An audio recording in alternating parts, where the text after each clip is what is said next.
بندے کو لوگ دوزخ میں لے کے جا رہے ہیں۔ اچھا مجھے ایک بات بتاؤ، فیصلہ پہلے ہو گیا ہے، اللہ کے سامنے ہوا ہے اور فیصلہ ہو گیا اور طے ہو گیا کہ دوزخ میں جانا ہے، وہ قریب پہنچ گئے دوزخ کے، تو حضور نے دیکھ لیا اور بتایا کس نے؟ حضرت آدم نے۔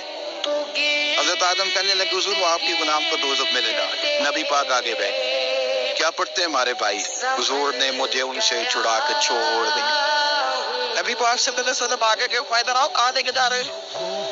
اللہ کے سامنے فیصلہ ہوگا۔ فرشتوں نے کیا ہے نا، فرشتے کو کسی سے بددیانتی تو نہیں نہ کرتے، فرشتوں نے جو کیا ٹھیک کیا ہے نا، وہ لے کے جا رہے ہو اس کو، یہاں گناہ جائے دیکھیے توڑیا فرمایا میرے سامنے آتے ہی کسی فرشتے نے نہیں کہا کہ سونے ہم معاذ آپ تو بے ایمان ہمارے کوئی سے زیادہ چیز ساڈا کو پٹھا سان جائے دے بھائی، میرا مطلب ہے صحیح تولا ہے، فیصلہ ہے، بڑا تولو۔ گویا رب بھی فرماتا ہے جیسے میرا محبوب کہتا ہے ویسے ہی، اور کوئی نہیں دوبارہ تول لو، کوئی عرض نہیں، تولو نہ دوبارہ۔ فرشتے دوبارہ آئیں گے، انہوں نے دوبارہ تولا، ایک پلڑے میں نیکیاں ایک پلڑے میں گناہ۔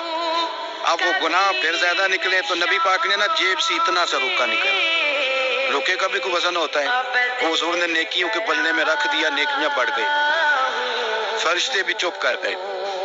چلو بھئی جنت میں میری طرح کرنا نہ پتہ سارا ہے سردار، پتہ تو تھا نہ اسے ماننا نہ کہ مرنا ہو، سیدھا حضور کے قدموں سے جا کہنے لگا سونیا بیر تو سارے ہی لیکن وہ نہ کر پائے، یہ کون سی نیکی ہے؟ تو حضور فرمانے لگے چپ کر، جنت کا دروازہ کھولی ہے، تو جا جنت میں۔ حضور روکے میں کیا ہے؟ فرمایا تو نے ایک دن درود و سلام نہیں پڑھا تھا؟